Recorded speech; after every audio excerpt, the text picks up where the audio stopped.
Hi everyone, it's Miss Hagan. Today I'm going to show you how to make Musicplay Online a desktop icon like this one that I'm pulling around right now on your computer. What you're going to want to do first is open up Google Chrome. Once you've got Google Chrome open, you're going to want to type in the top search bar musicplayonline.com, and then you're going to want to hit enter. Now you might not be logged into Musicplay. So if you're not, you'll click login as a student and then type in the following student access code, M, capital 576385, and then press access some fun.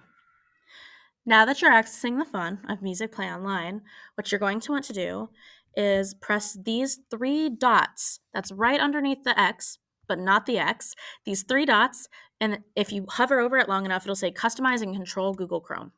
I want you to press that, and then this bottom option right here that says Save and Share, you'll press that or hover, and then go to the option that says Create Shortcut. You'll press Create Shortcut, and you'll press Open as a window. Make sure that you have that box checked. And I'm going to have mine just say Musicplay Online, but you can keep it as is if you want. And then I'll press Create.